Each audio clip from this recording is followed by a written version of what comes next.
cet ordinateur. Alors, bonsoir à tout le monde. Merci d'être venu à cette conférence en collaboration entre Stéphanie et moi de la plateforme lavandine.ch.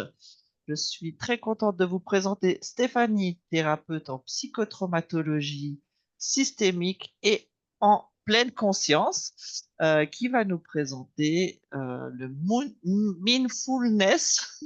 Je n'arrive jamais à le dire d'une seule traite. Et la méditation bouddhiste. Je te laisse la parole. Merci Marie-Ève. Bonsoir à tous et merci de votre intérêt à la méditation. Concrètement, on va aborder un aspect théorique pendant 30 minutes et puis ensuite, je vais vous guider dans une méditation de pleine conscience selon vraiment le bouddhisme originel. C'est l'origine de la méditation euh, au Népal du temps de Siddhartha. Ok, la méditation de pleine conscience, elle est venue en Europe, d'abord aux États-Unis, puis en Europe. C'est Christophe André qui l'a implanté en France. Parce qu'il y avait énormément d'intérêt, de plus en plus de personnes qui rentraient qui allaient faire des retraites de méditation zen ou bouddhiste et les psychiatres ont observé un tout petit peu le cerveau des lamas tibétains pour comprendre qu'est-ce qui se passait pour que quelqu'un comme le Dalai Lama avait toujours et a toujours un calme relativement olympien. Et ils se sont intéressés à l'impact de la méditation au niveau de la santé mentale, mais également au niveau du corps et puis du système nerveux. Donc, ça a été le fruit de recherche. Et puis, petit à petit, le bouddhisme, la méditation bouddhiste a été transformée par la psychiatrie au fur et à mesure de la recherche. Ils ont vraiment installé une méditation, j'ai envie de dire, qui est vraiment propre à nous occidentaux, parce que faut voir le bouddhisme dans un contexte culturel et spirituel qui n'est pas du tout le nôtre. Donc, le fait d'avoir transformé un petit peu la méditation originelle pour l'adapter aux Européens est, à mon sens, assez intéressante, puisqu'ils ont aussi fait énormément d'études en milieu psychiatrique. Et les patients qui procédaient à des recherches, à des études autour de la mindfulness, de la pratique de la méditation, il y avait des résultats significatifs au bout de déjà plusieurs semaines, par exemple des patients atteints de dépression. Donc, la méditation, lorsqu'elle est pratiquée couramment, régulièrement, les bouddhistes vous diraient méditer une fois par jour. C'est ce que je fais personnellement, mais je crois que c'est important de tenir en compte nos réalités européennes aussi, quotidiennes, qui font que la méditation, si on la fait une fois par semaine ou une fois tous les 15 jours, c'est déjà top, top, top. Donc, elle va agir les systèmes des neurotransmetteurs. Donc, c'est vraiment c'est des substances chimiques qui régulent au niveau du cerveau l'humeur, les émotions et le stress. Donc, ces études ont été assez approfondies, pas que sur les lamas, mais comme je vous dis, sur des patients. Donc, les premiers neurotransmetteurs qui sont concernés, c'est la sérotonine. Donc, la méditation, elle peut vraiment augmenter le niveau de sérotonine et c'est associé au bien-être, à la satisfaction. Et ça aide, hein. C'est vraiment un neurotransmetteur qui aide à garder un esprit positif, quoi qu'il nous arrive dans notre journée, hein. Et c'est une prévention également de la dépression. Il y a également la dopamine. C'est plus lié au plaisir. Euh, Ops, je vais trop vite.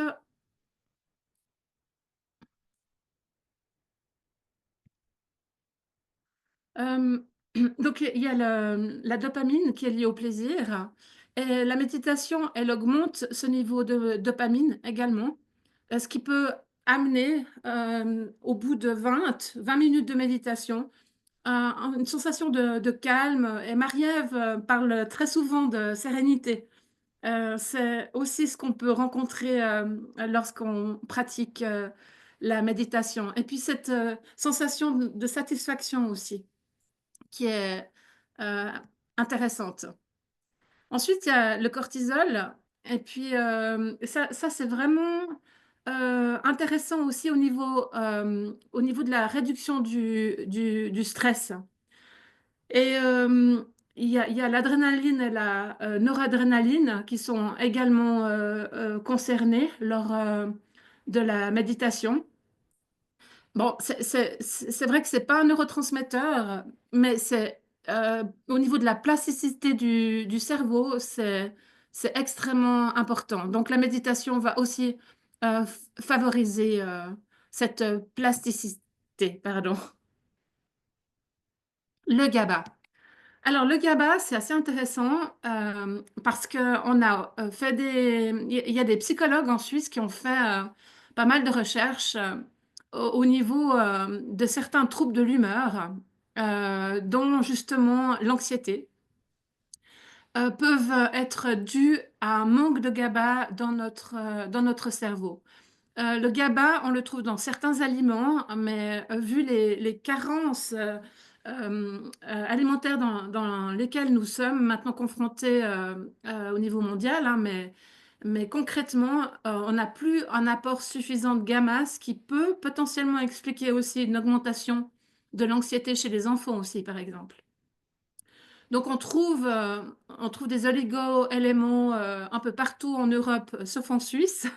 Mais, mais si on a envie de réduire notre anxiété, favoriser justement un état de relaxation et de calme, la méditation, elle permet aussi à la création des GABA. Alors, j'ai déjà un peu parlé de neuroplasticité. C'est vraiment André Georges qui a fait beaucoup de recherches par rapport à ça.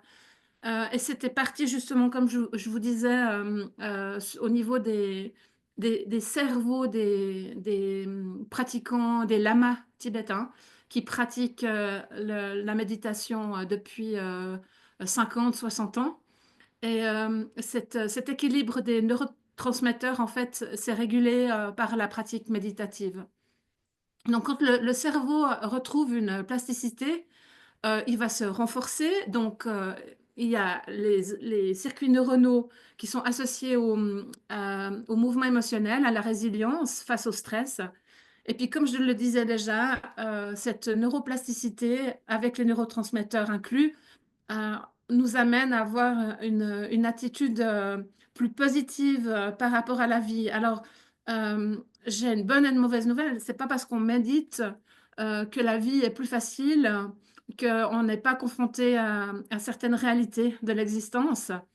Mais effectivement, et je développerai ça un petit peu plus avec un bout de l'enseignement du Bouddha. Ah oui, ce que j'ai pas précisé, c'est que dans les recherches, on a aussi constaté que les traumatismes peuvent empêcher la connexion, la reconnexion à l'instant présent. Donc, ça peut être aussi un facteur qui peut nous empêcher de rentrer pleinement dans une pratique méditative. C'est important de le souligner. En tout cas, dans ma profession, on observe ça. Voilà, on en vient maintenant à l'aspect plus ancestral. Moi, j'aime bien aller à la racine des, des choses intéressantes. Et le bouddhisme est venu bien avant Jésus-Christ, au VIe siècle. Et Siddhartha était au départ un enfant qui a grandi dans un milieu extrêmement aisé, royal même.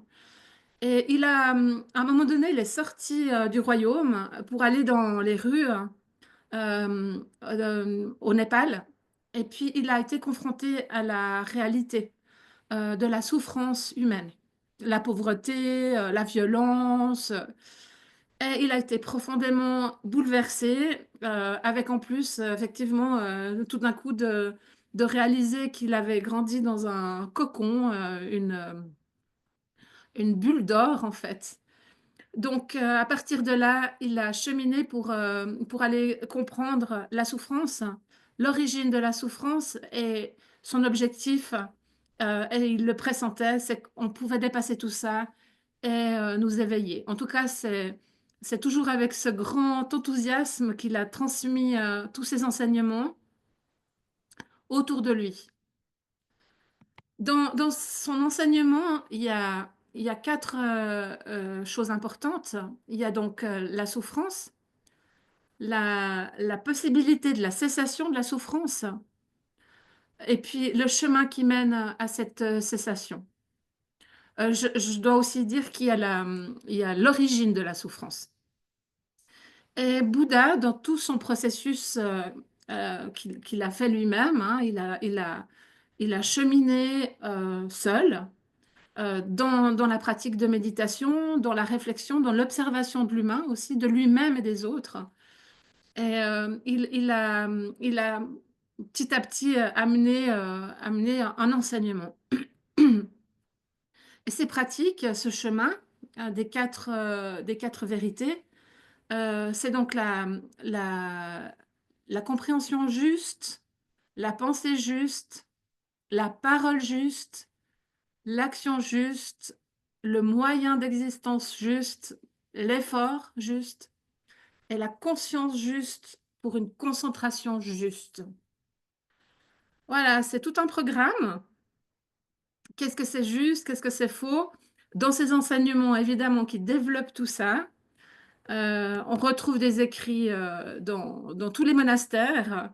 À l'époque, euh, lorsque j'avais la chance de voyager, je- j'ai assisté à mon premier enseignement auprès du Dalai Lama et on pouvait aller visiter la bibliothèque. Et c'est incroyable de voir tous les parchemins, parce que c'est des rouleaux qu'il y a, et tous ces parchemins sont des enseignements du Bouddha. Donc c'est vraiment l'écriture originelle. Contrairement à la Bible qui a été retraduite, réinterprétée, les enseignements du Bouddha sont vraiment euh, ouais, basés à l'essence, quoi. Il y a pas de transformation. Donc, ce chemin, il comprend des pratiques qui sont des disciplines mentales. Donc, c'est vraiment maîtriser son mental, sa pensée, hein, et une compréhension de la réalité. Et dans ce chemin que le Bouddha proposait, on trouve la fameuse pleine conscience, hein, la mindfulness, sati, la concentration, samadhi, et la sagesse, pana.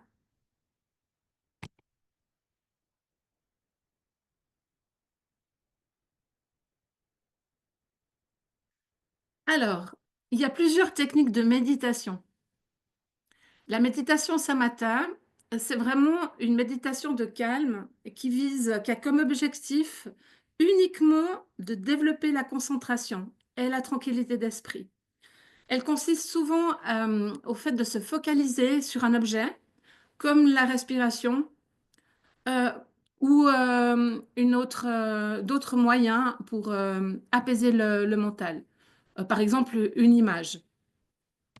Et c'est la méditation que je vais vous proposer tout à l'heure parce que c'est vraiment la méditation originelle.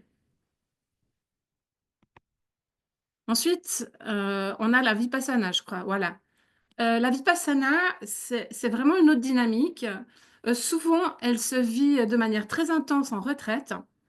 Certaines vipassanas sont même à pousser l'expérience à fonctionner dans le noir, hein, pendant plusieurs jours. Il y a tout un changement d'alimentation. Il y a même des vipassanas où c'est le jeûne total. Et pareil, elle implique l'observation des sensations corporelles, des pensées, des émotions. Et ça permet aux méditants de prendre conscience de impermanence, de l'absence de soi et de la souffrance, dukkha.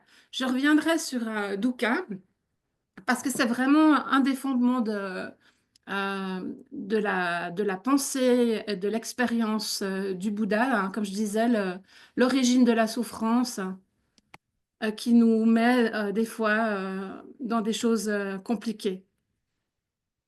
La pleine conscience, sati.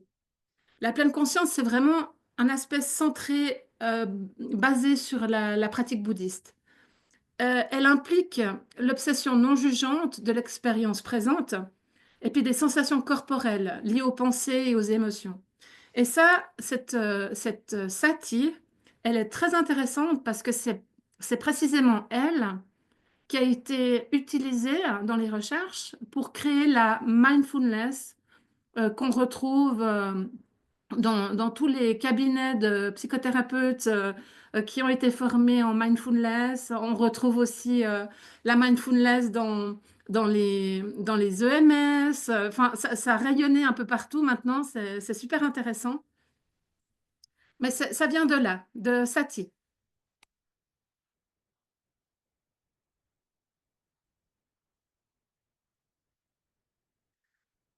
Je ne peux pas parler de méditation sans parler de Laurent Hugli.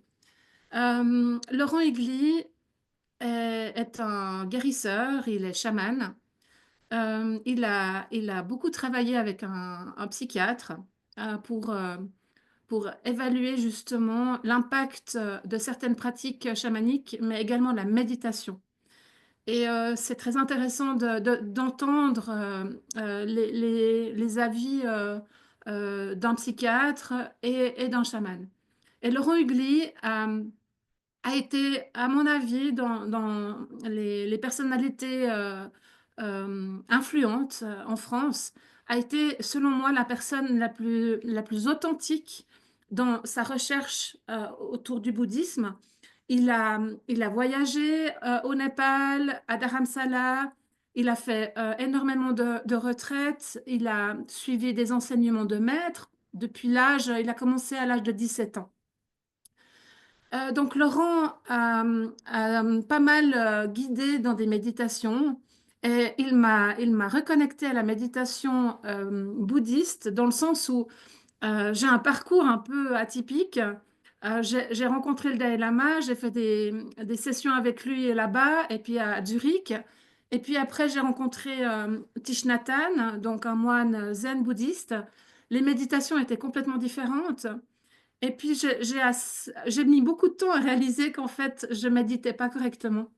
Il me manquait justement des choses entre la pratique et puis ma pensée occidentale qui butait sur certains paliers. Voilà, c'était du coup compliqué. Donc, j'ai découvert la mindfulness, j'ai approfondi la mindfulness et ça m'a convenu parfaitement. Et justement, puisqu'elle était adaptée à nous, et du coup, je suis restée quelques années avec ça, et puis il me manquait quelque chose. Ce qui me manquait par rapport à mon processus, c'était justement quelque chose de l'ordre de la spiritualité. Et Laurent Hugli, dans sa pratique et dans la manière de nous guider en méditation, il amène des enseignements du Bouddha, mais toujours avec parcimonie. Et ça nous laisse vraiment le temps de décanter, d'approfondir ou pas, et il garde l'authenticité de la méditation tout en nous guidant, hein, parce que c'est ça le problème quand vous allez dans un monastère bouddhiste, c'est que vous vous retrouvez au milieu de très gentils moines et nonnes, mais du coup, vous êtes tout seul à vous débrouiller avec vous-même pendant 1 heure. Donc, pour moi, ça a été très compliqué. Voilà, donc pour régler la méditation, ça ne doit pas être une technique uniquement, c'est un moyen de transformation profonde. Et ça permet le développement de la compassion et de la sagesse. Et il va même plus loin, lui, il parle de retrouver un cœur pur d'enfant. Et j'aime bien ce projet. Alors, les trois joyaux, ça, c'est les incontournables. Le Bouddha, le Dharma et la Sangha. Alors bon, le Bouddha, c'est Siddhartha, Sakyamuni. Le Dharma, c'est l'enseignement. Et la Sangha, c'est la communauté de pratiquants. Et le Bouddha avait créé cette communauté dans ses enseignements parce qu'il avait compris que quand on médite tout seul à la maison, des fois, c'est pas tout simple. On n'est pas forcément motivé ou on a nos pensées qui vont et qui viennent. Donc, quand on est dans une communauté, on a plus facilement la possibilité d'être plus concentré sur l'instant. Alors, le Bouddha, bah, il représente l'éveil, hein. Et puis, c'est la bonne nouvelle, c'est que si lui, il a réussi, nous tous, pareil, quoi, potentiellement. Et puis c'est vrai qu'il y en a qui arrivent, d'autres pas. Et puis c'est pas grave, chacun fait comme il peut, comme il veut. Et puis Bouddha était dans une compassion infinie pour tout humain, mais pour tout être vivant. Ce qui entraîne aussi dans l'esprit des bouddhistes le végétarisme. Voilà, donc suivre le Bouddha, c'est de reconnaître en lui un guide vers notre plein potentiel d'éveil. Donc là, je vais passer vite, mais comme j'ai dit, c'est vraiment des enseignements qui permettent de cultiver l'éthique, la concentration, de se reconnecter au vivant en nous, donc à l'extérieur aussi, et de pouvoir transformer petit à petit, hein, lentement mais sûrement, le regard qu'on pose sur le monde. Et puis voilà, la communauté. Donc, il y a vraiment ce soutien, cette solidarité. Là, je fais un aparté parce que c'est une métaphore qu'on nous avait donnée. En fait, il y avait une légende qui disait qu'à un moment donné, après chaque enseignement, le Bouddha partait se recentrer et se ressourcer tout seul, isolé. Et puis un jour, ça frappe à la porte et puis il ouvre et c'est Ananda. Et dans la réalité, Ananda était un de ses plus précieux disciples, mais il représentait aussi dans la légende la souffrance, parce que Ananda, c'est un petit peu comme... non, j'ai pas envie de le comparer. Je vais pas le comparer. Mais il a vraiment, pour faire court, il a beaucoup ramé euh, aux côtés du Bouddha qui avait déjà l'éveil et tout, et il était très obstiné, impatient, et puis désespéré par moments. Donc voilà, quand il a eu l'éveil, c'était bien après la mort de son maître. Et donc, le Bouddha a vu Ananda, mais il n'avait pas du tout envie d'être face à la souffrance à ce moment-là. Il en avait déjà assez goûté avec ses disciples, en fait. Et du coup, il a refermé la porte et puis s'est dit non, je peux pas. Il a rouvert, il a dit bah rentre. Et il a proposé à Ananda de boire une tasse de thé et il lui a dit je t'écoute. Et il a écouté la souffrance. Et à ce moment-là, quand j'ai entendu cette légende, je crois que j'avais vraiment besoin d'avoir cet électrochoc que dans ma vie, il y avait des espaces où je cloisonnais certaines émotions, par exemple la colère ou quand j'avais mal, quand je souffrais, c'était dans un tiroir au fond, quoi. Et ouais, là, je m'étais dit, OK, depuis, par moment, j'y pense. Et quand j'ai une émotion forte qui arrive par rapport à un événement difficile, j'ai appris à ouvrir la porte et à dire, OK, bienvenue souffrance, bienvenue tristesse. Et ça, c'est le processus de la méditation. Et d'accueillir, ça permet la transformation. Donc voilà, je crois que, je crois que tout a été dit. Si on imagine que ces fameux neurotransmetteurs, ils sont hyper importants dans le fonctionnement de notre cerveau, qu'ils régulent nos humeurs, même éventuellement empêchent certaines maladies comme la dépression, le stress. Euh, Se dire que 20 à 30 minutes de méditation permettent déjà de réguler ou de permettre à ces neurotransmetteurs de fonctionner au maximal. Et puis effectivement, en général, après une méditation, on sent un apaisement. Voilà.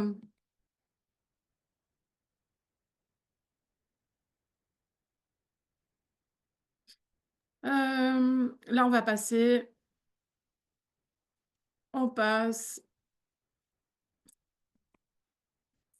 Alors, si vous êtes motivé, et puis chacun fait comme il le sent, évidemment, je vous propose de vous guider dans une méditation bouddhiste. C'est ça? Ok, on va partir. Alors moi, je suis tout à fait partante, hein, on est d'accord? Génial. Je suis là pour ça. Alors, Sébastien est partant aussi, et je pense que Katia et Sylvain sont pas là pour rien. dac. Ils sont timides. Alors, ce qui est sympa aussi avec Exact. le Mowgli, c'est que on peut, quand on médite avec lui, on peut s'asseoir ou se coucher. Alors, écoutez-vous. Si vous préférez vous allonger, c'est tout à fait possible. Sinon, restez assis Ah, moi, je vais rester assise, ça c'est sûr. et à votre On va rester rythme, ici. je vous invite à fermer vos yeux.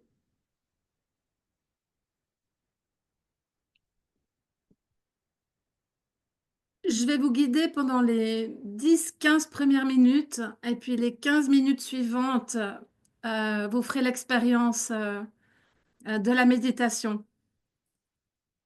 sans, sans bouée.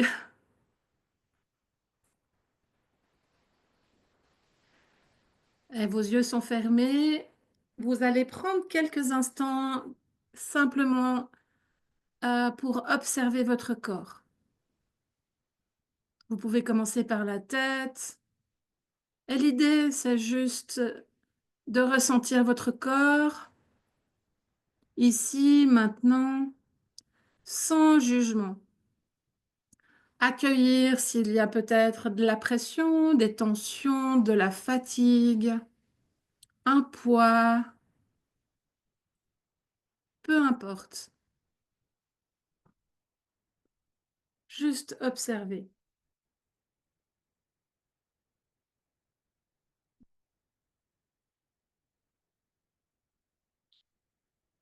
Et vous mettez votre conscience, votre attention au niveau de votre cou et la nuque,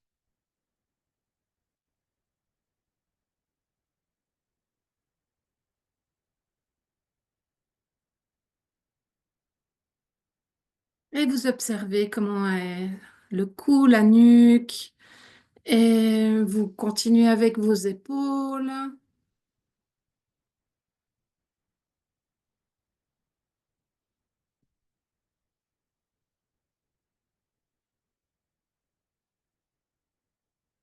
vos bras.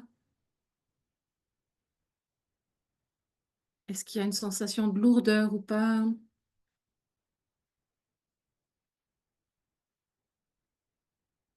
Et vous accueillez les sensations avec bienveillance.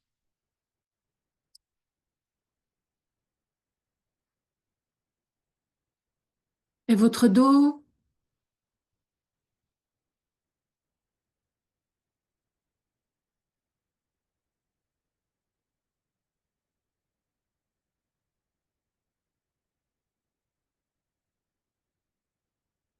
votre poitrine,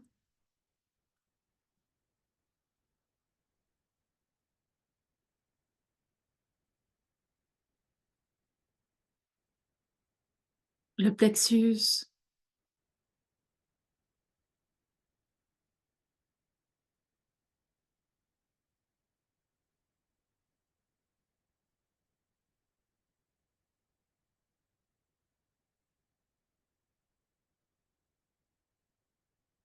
le ventre.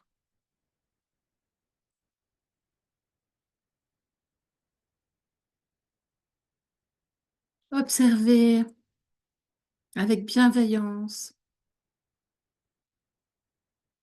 votre ventre.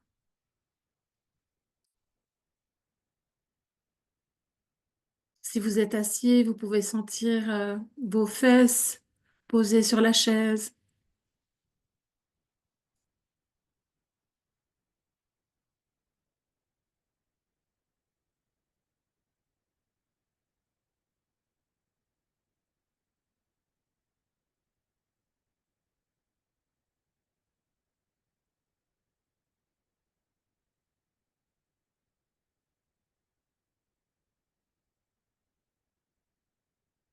Vos jambes,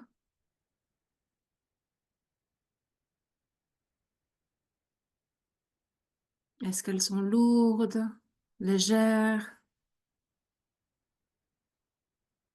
Juste observez votre corps, ici et maintenant.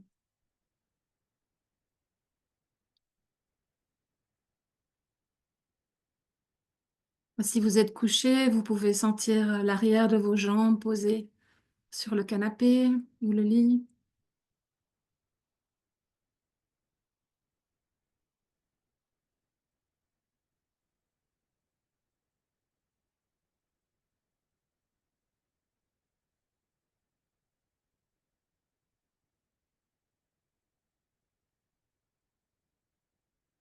Et mettez votre conscience, votre attention aimante jusque dans vos pieds.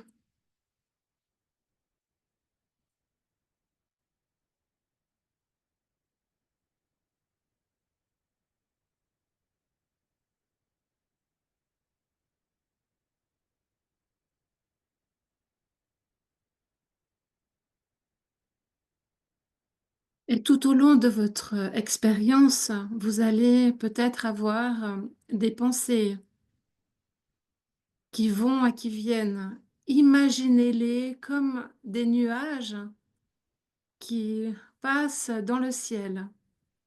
Et pareil, observez-les sans vous y attacher et sans juger.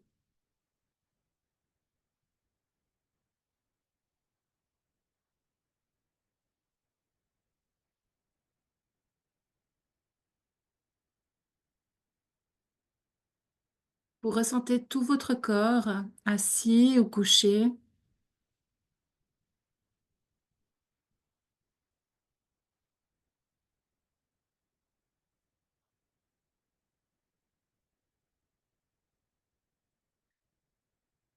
Et maintenant, vous allez mettre votre attention à l'air qui rentre dans votre nez, puis qui en ressort. Et choisissez un endroit, ça peut être à la base du nez, à l'entrée, ou un peu plus profond dans les narines. Fixez votre attention, votre conscience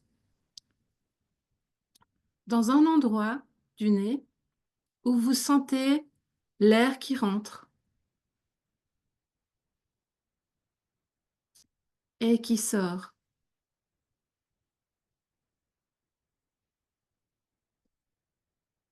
Et peut-être que dans l'expérience, vous allez mettre votre attention dans vos pensées ou dans votre corps. Essayez de revenir dans cet espace que vous avez choisi, fixé dans le nez.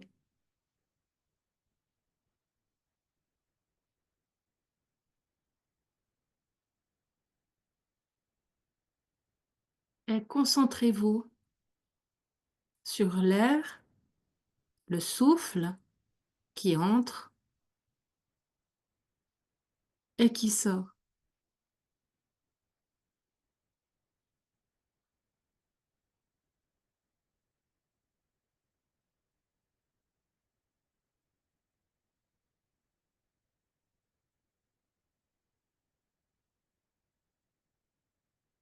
Et pareil, s'il y a une pensée qui vient, une sensation physique, accueillez et revenez avec votre conscience dans votre narine, dans votre nez.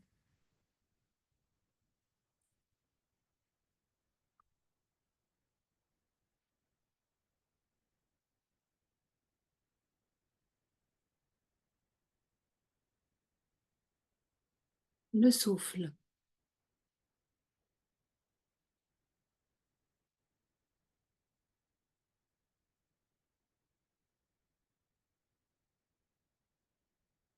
S'il y a des émotions qui sont là, vous pouvez les accueillir. C'est OK, elles sont là. Et vous revenez avec votre conscience dans votre nez.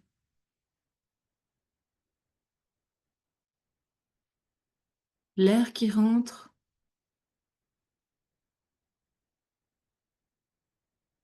qui sort.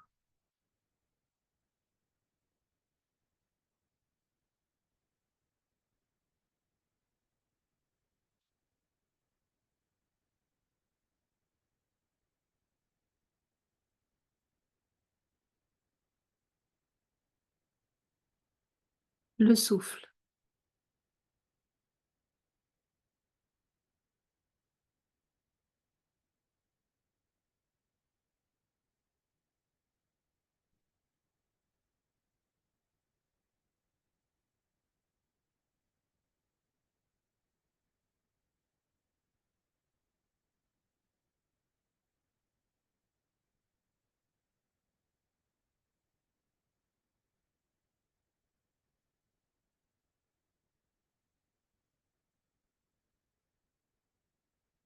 Si votre esprit vagabonde, c'est OK. Revenez dans votre nez.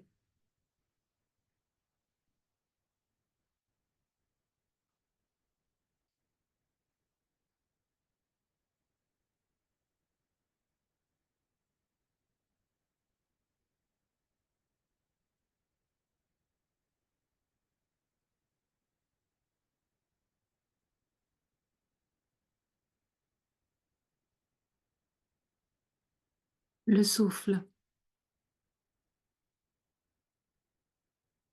Sentir l'air dans le nez et l'air qui sort.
Le souffle qui entre dans le nez et qui sort.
L'air qui rentre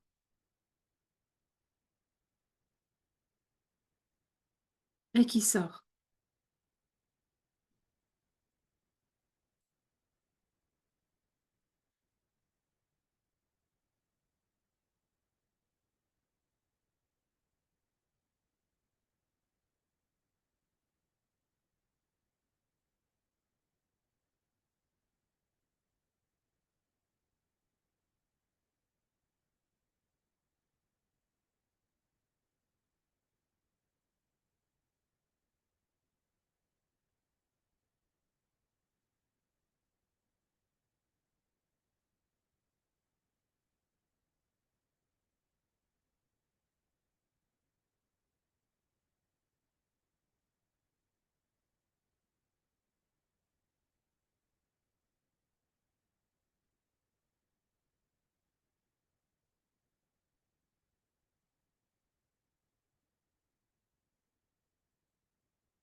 Le souffle.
Reprenez tout doucement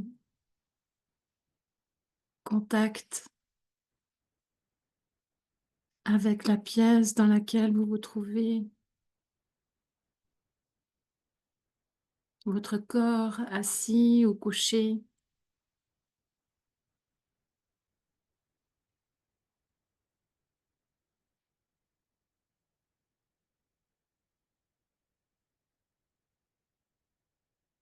Si besoin, vous pouvez vous étirer.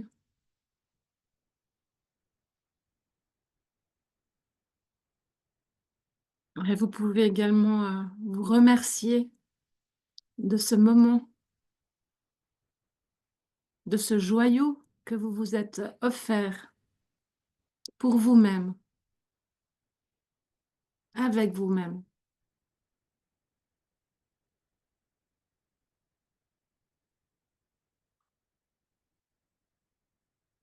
Et quand vous vous sentirez prêt, ouvrir les yeux.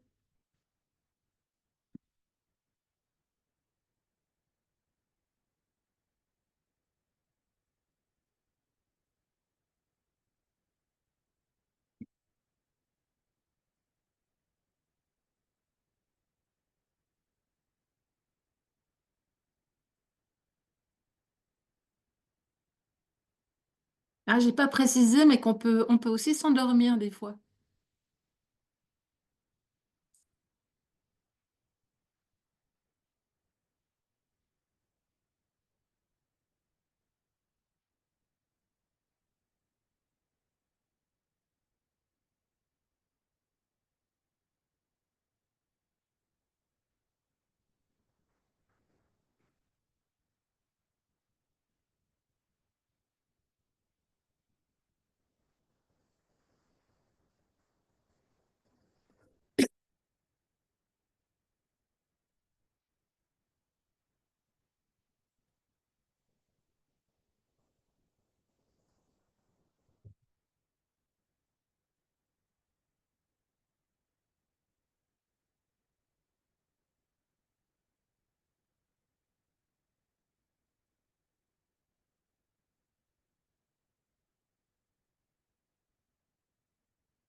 Marie-Ève, tu peux remettre les micros, s'il te plaît?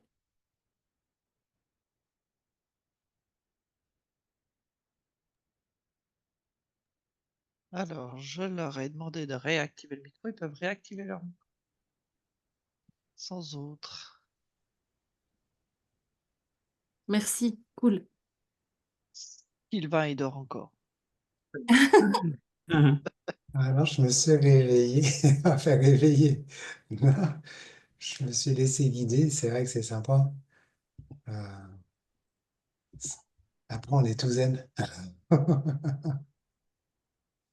Hein, c'est pas des bobards, hein, ces histoires de neurotransmetteurs. Ça fait du bien. Ah, chouette. Euh, ouais. Ça fait pas très très longtemps que je connais ça. Ça doit faire 2 ans, 3 ans que je connais la méditation. Et j'avoue, franchement, que moi, je m'en sers des fois pour m'endormir. Parce que j'ai pas mal de peine à m'endormir. Donc, des fois, ça m'aide bien de pouvoir m'endormir avec une bonne petite méditation avant d'aller au lit. Excellent. Merci de ton témoignage. Ouais. Ouais.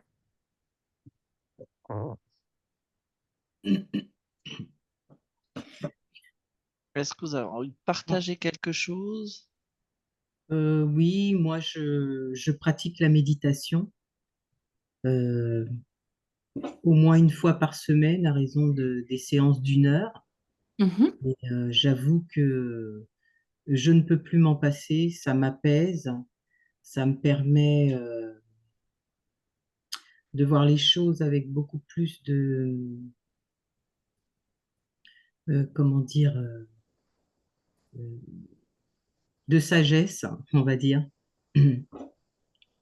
Et ça me pose énormément. Voilà, c'est Mhm. Merci c'est du essentiel partage. pour moi. Mhm. Ouais, excellent. Super.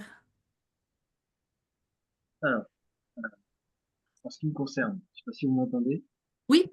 Oui, En ce qui me concerne, je traverse une période un peu compliquée depuis une grosse année et demie. Donc, après Covid, décès de mon père, pas forcément au Covid, hein, il est dans un hôpital depuis plus de 5 ans. Et donc, décès, attendu, et en même temps, ça reste mon père, malgré certaines choses que j'ai pu vivre avec lui. Mais du coup, en fait, ça fait de la dépression, quoi, des choses comme ça. Ok. Et j'y suis encore aujourd'hui. Je traverse des moments un peu difficiles. Il y a 2 semaines en arrière, j'ai vécu, je sais pas si vous connaissez, j'ai fait une expérience de respiration holotropique. Ah oui. Donc, j'ai pris très cher, hein. Avec J'ai pris la très cher. respiration holotropique? Ouais, j'ai pris cher. Je suis passé en deuxième vague, donc j'ai été, c'est la première fois, donc j'ai, euh, j'ai pu vivre et voir et ressentir toutes les douleurs de ceux qui sont passés avant moi. Ah. Et du coup, je pense que ça m'a beaucoup impacté. J'ai beaucoup pleuré. J'étais pas très bien. Et Mhm. après, c'est moi qui suis passé, puis je me suis retrouvé dans une sensation enchaînée au sol, un visage de mon père qui était en train de décomposer quand il était à l'hôpital. Enfin, là, c'est un peu bizarre à vivre. Et donc, du coup, moi, en fait, pour en venir à la méditation, là, ces derniers jours, depuis 2, 3 jours, j'ai fait de la méditation transcendantale. Et je suis quelqu'un qui pratique la méditation depuis, en fait, depuis que je vais pas bien, je me suis vraiment mis à la méditation. Et je fais ça un peu tous les jours, finalement. Mhm. J'essaie de faire en sorte de faire ça tous les matins. Après avoir bu un verre d'eau ou deux, je me mets sur le canapé, je prends mes écouteurs, je me mets de la méditation sur YouTube, guidé ou non guidé, et puis je fais en sorte de faire 15-20 minutes. Pas toujours évident parce que j'ai tendance à vite m'agiter. Donc être calme, c'est pas toujours évident pour moi dans la méditation. D'ailleurs aujourd'hui, typiquement, les 5 premières minutes ça allait, puis après ça me grattait, puis il y avait des pensées, puis du coup, voilà, Mhm. j'ai cette tendance à être passablement agité, Ouais. surtout en fin de journée. Le matin, c'est peut-être plus simple. Et oui, il y a ces pensées qui me traversent, et ces pensées, pour les voir comme des nuages et les laisser partir, c'est pas toujours évident. Non, je comprends. C'est vrai que dans les situations plus complexes, hein, quand il y a effectivement euh, une dépression ou un niveau d'anxiété très important ou du stress intense, la méditation, c'est pas évident de rentrer dedans. Et puis même, je crois que c'est pas forcément possible. Par contre, ce qui il reste quand même super utile, je pense, hein, c'est même dans ces espaces où vous vous centrez sur vous-même, dans un esprit de vouloir être dans le calme, hein, d'accueillir cette agitation. Elle est là, c'est OK. mhm. Alors, c'est ce qui est le plus Ça, difficile, c'est la perte de sens, hein. Donc clairement, c'est ce qu'on appelle la perte de sens, depuis ce que je dis. Et rester calme et accueillir des choses qu'on ne veut pas vivre, c'est ce qui est le plus difficile.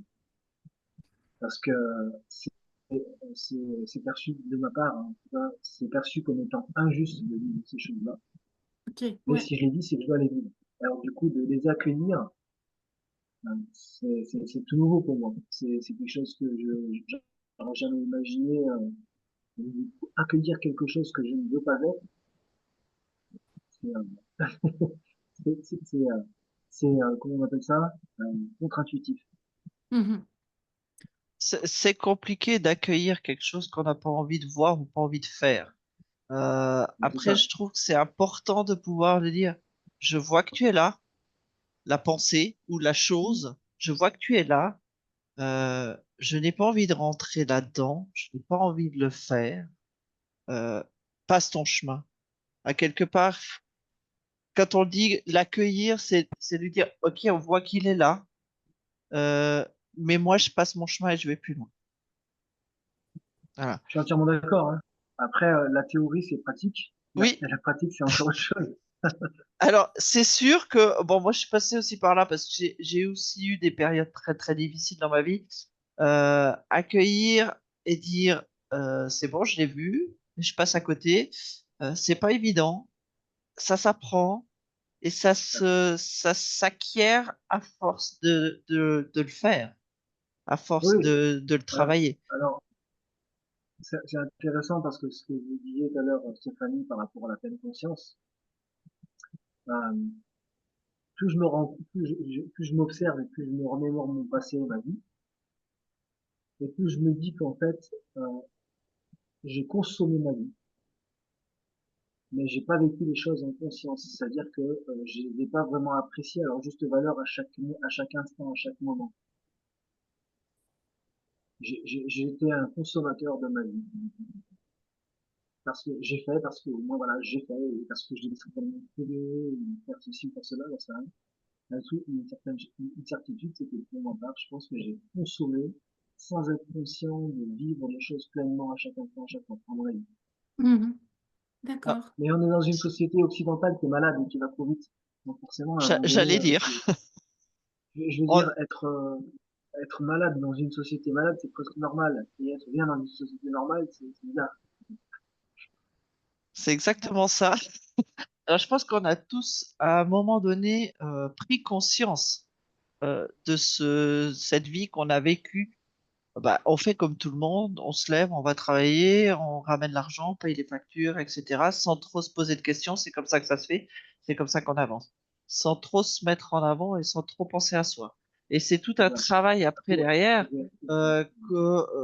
pour retrouver qui on est réellement. Alors moi, j'ai un programme justement d'accompagnement qui dit deviens qui tu es réellement.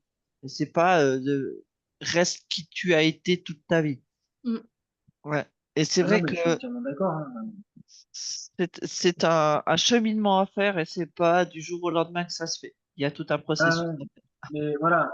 Et du coup, quand on est impatient, comme je le suis, apprendre à être patient et à accepter les choses telles qu'elles sont et être des fois un petit peu glacial, un peu transparent, un peu fantomatique, même dans sa propre vie privée, euh, c'est assez violent à encaisser parce qu'en fait, du coup, en face, il y a des gens, des enfants, des femmes, des enfants, c'est pas forcément drôle.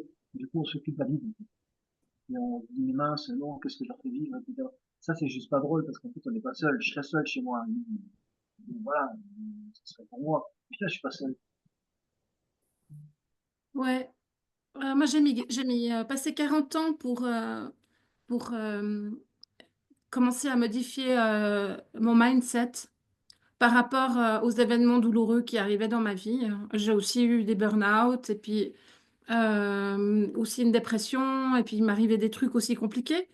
Et je prenais aussi ça très, très, très, pas au sérieux. Enfin, c'était violent pour moi de traverser ça. J'acceptais pas. Et puis, je tournais un petit peu en rond dans mon truc.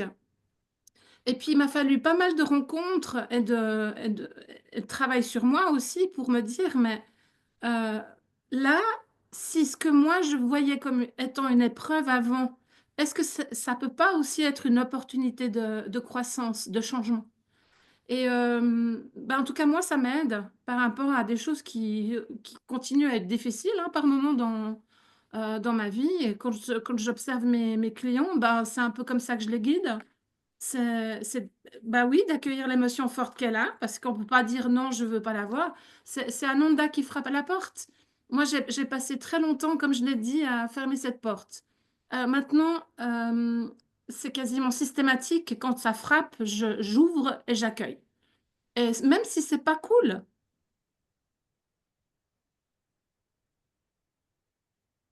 Bravo, alors. Bah, à mon tour. Donc, On voilà. a, on a tous des possibilités. Je crois que la vie, elle nous amène pas des épreuves ou des maladies pour nous punir ou pour nous faire du mal. Je pense que, on vit certaines choses qui nous permettent bah, peut-être de conscientiser ce que vous avez dit. Vous avez vécu une partie de votre vie à consommer, comme vous dites. Et là, cette dépression, elle est peut-être une porte qui s'ouvre vers un nouveau vous.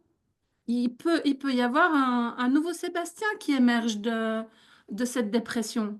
Et je pense qu'en vous, il y a cette capacité, cette force de rebondir avec ça. Probablement. Je le vois pas suffisamment pour l'instant. Est-ce que vous avez de l'aide? Est-ce qu'il y a quelqu'un qui vous accompagne par rapport à ce que vous vivez? Alors, je me fais accompagner par certaines personnes, ouais, et puis bon, je suis toujours à la recherche du bon, enfin, de la bonne du bon ou de la bonne psychothérapeute. La problématique en Suisse, c'est que ça coûte un bras. On est Et suisse, hein, que, si jamais. voilà. Ouais, mais je sais Stéphanie bien, et moi, on je est sais bien. suisses. Donc, on connaît bien la Pour être problématique. honnête, hein, Ouais, ouais. pour être honnête, je fais appel à des thérapeutes pour les chakras, pour pas mal de choses en France. Et, parce que ça me coûte 80 balles ou 65 balles des fois. Et ils sont très peu. Et la différence est qu'en Suisse, c'est le double. Oui, on est Oui. d'accord. Je vous dis ça, je sais que vous êtes thérapeute en Suisse. Hein, je suis allé sur Internet pour aller voir Stéphanie avant, mon métier, etc. J'ai vu que vous n'étiez pas très loin de chez moi. Finalement, je suis à Montcherol. Oui, Il n'y a pas si longtemps. Hmm. ouais, ouais. Mais, mais voilà, pour moi, actuellement, faire appel à un thérapeute en Suisse, c'est hors budget. Après, au niveau des psys, si c'est prescrit par un médecin, il y a une partie qui est remboursée par les caisses. Oui, alors je dis pas le contraire. C'est pas faux. Maintenant, il y a une problématique qui est réelle en Suisse. Et là, c'est là quand on a plein d'épées Damoclès au-dessus de la tête. C'est que la réalité, c'est qu'en Suisse, quand on commence à avoir des dettes, euh, l'assurance maladie, et si vous avez des dettes en plus de ça avec l'assurance maladie, en fait, la problématique, c'est que vous êtes cramé. C'est un beau pays, hein, la Suisse. Hein. Tous les autres pays du monde sont beaux aussi. D'ailleurs, si jamais, quand ils sont pas en guerre provoquée par l'OTAN, ils sont tous beaux. Mais, la vérité, c'est que dans d'autres pays, le paysage est magnifique, mais le coût de la vie est beaucoup moins cher. Et vous n'avez pas forcément... euh, ça, c'est ce que j'ai appris après 10 ans. Hein. C'est l'envers du décor de la Suisse. C'est un très beau pays, Mhm. mais c'est une prison dorée, parce que dès que vous avez des dettes, vous pouvez plus bouger dans leur pays.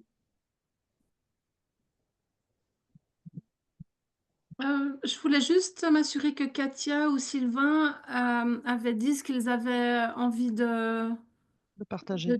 de, de partager par rapport à la méditation, comment vous l'avez vécu. Ah, c'était un moment, c'est ce que je disais, vraiment de calme. Et c'est vrai, le fait sur la fin de se centrer sur la respiration, l'air qu'on ressent au niveau du nez, bah, du coup, on est focalisé sur ça. Et je trouve que ça coupe l'esprit au final. Même si des fois, j'ai tendance à partir dans des idées, mais je revenais assez rapidement. Et bah ouais, ça fait du bien, quoi. Ah, génial. Et Ça fait puis, du bien. ma question, c'est, est-ce que, je l'adresse à tous, Oui. du moment que vous vous êtes retrouvés, entre guillemets, seuls, est-ce que ça a été possible de vous reconnecter, au souffle ou est-ce que les pensées étaient trop envahissantes ou il y a des émotions qui surgissaient ou des sensations physiques? Bon, Euh, ça a été possible, hein, quand même. oui, pour moi aussi, ça a été possible, mais moi, j'insiste sur la respiration. Euh, le fait de respirer, de sentir son souffle et surtout parce que ça m'a mis beaucoup de temps, j'ai pris beaucoup de temps avant d'avoir une respiration continue et régulière. Et au fur et à mesure que j'ai acquéri cette respiration, Mhm. je me suis sentie de mieux en mieux. Et cette respiration aussi, pendant la méditation, me permet de visualiser beaucoup de couleurs, ça s'éclaircit. Et ça permet aussi de laisser échapper certains blocages. Et D'accord. c'est à travers la méditation que j'arrive à me libérer. de certaines angoisses, parce que comme tout le monde, voilà, j'ai eu aussi des périodes difficiles Mhm, et des périodes difficiles que, au début, pour moi, il était inconcevable euh, de vivre ou même de penser comment est-ce que j'allais continuer à vivre. mhm. Et D'accord. à travers la respiration, dans la méditation, ça m'a beaucoup aidé. Ouais, ok. Génial. Et ça fait combien de temps que vous êtes méditante? Oh là là, ça fait au moins 6 ans. Et depuis pratiquement un an, euh, vraiment, j'ai renforcé la méditation, quoi. Maintenant, elle fait vraiment partie de ma vie. Euh, Selon mon état, euh, je sais très bien que ça va aller après la séance de méditation. Oh, génial. Ah, mais ça me fait toujours tellement plaisir d'entendre ça. Vous savez, pendant l'association que j'avais fondée autour des séparations difficiles, on avait mis en place des ateliers, des groupes de parole, et puis je sentais qu'il manquait un truc, quoi. Et Oui, j'ai tenté le coup. Je me suis dit, bon, ils vont pas être d'accord, les parents, là. Et puis au contraire, et ils ont été partants, et puis on s'est donné des rendez-vous chaque semaine, surtout pendant le Covid. Et ça a été pour la plupart des moments extrêmement apaisants, malgré les difficultés dans lesquelles ils étaient, quoi. Et au fur et à mesure, ils apprenaient à, à observer tout ça avec bienveillance parce qu'il y avait toujours des moments douloureux, il y avait toujours des difficultés par rapport à leur situation. Certains étaient carrément coupés de leurs enfants, donc on ne peut pas faire pire à un parent. Et ouais, malgré tout, ils méditaient chaque semaine. Donc, ouais, pour moi, c'était riche. Alors, j'ai pas suivi de manière approfondie les recherches de Christophe André. ouais, Mais effectivement, si dans les lieux où il y a de la souffrance psychique, que la méditation, elle a clairement impacté positivement, je pense que ouais, c'est une piste. Après, il y a d'autres façons d'être bien, hein. Enfin, je ne vais pas vous faire la liste, là, on va rester centré sur la méditation, mais c'est vrai que merci Katia, mm. parce que Enfin, je moi, vois c'est que la plus vous méditation pratiquez, qui ouais, m'a, ouais, c'est la pardon. méditation qui me correspond. Je l'ai compris au fur et à mesure. Surtout depuis que je respire comme je respire à l'heure actuelle, et après information auprès des bouddhistes. Mhm. Attendez, oui. Ouais. Après information auprès des bouddhistes, on m'a dit que la respiration se faisait par étapes.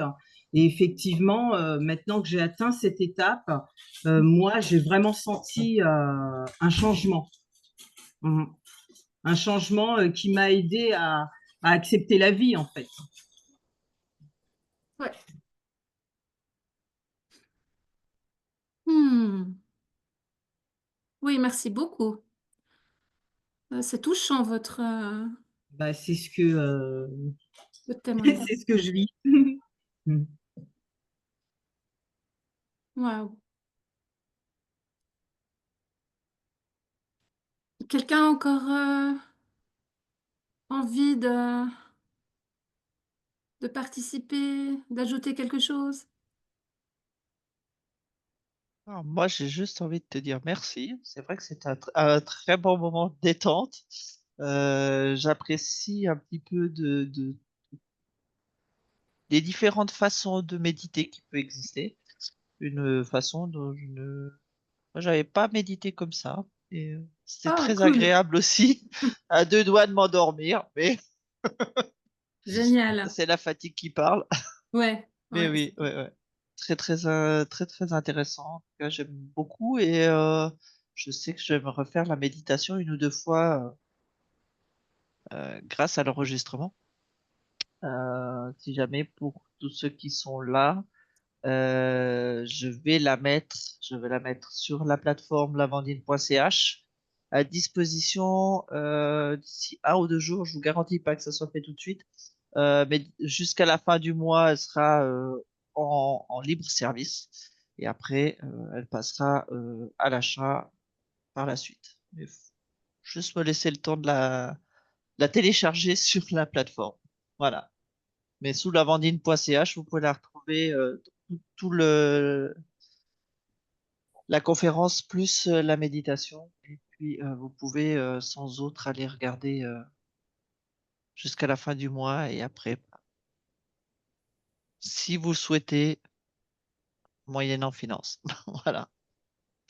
Moyennant achat de la conférence. Et puis si vous souhaitez par la suite continuer à échanger ou à poser des questions autour de la méditation, ben, n'hésitez pas à contacter Marie-Ève ou moi. Vous avez nos coordonnées, donc pas de souci, hein. Ouais, vous trouvez aussi Stéphanie dans les thérapeutes sur la plateforme lavandine.ch. Avec pas toutes les informations encore, mais elle y est. Ça C'est va en bien. cours de finition. No stress. Non, Ok. Merci beaucoup. ça Bah, marche. je repratiquerai, j'avais jamais fait comme ça, donc je vais essayer. On va profiter. Alors d'ici 1 ou 2 jours, hein, juste le temps que je puisse télécharger et puis la mettre sur Voilà. la plateforme. Voilà. Mais Excellent. Sébastien, j'ai ton lien, j'ai ton adresse mail si jamais je peux t'envoyer le lien après direct pour aller sur la conférence Ok, très dès que bien, c'est merci. dès que c'est téléchargé. Ok, super. Ok. Je vous souhaite à tous une toute belle fin de soirée. Ouais. Merci. Belle Merci fête de fin beaucoup pour d'année. cette belle séance. Ouais. Merci à vous. C'était un Merci plaisir Marie-Ève, de passer merci à ce vous. Mais de rien. Vraiment, Avec vraiment chouette. plaisir. Merci. À bientôt. À À bientôt. bientôt. Et à Merci. bientôt.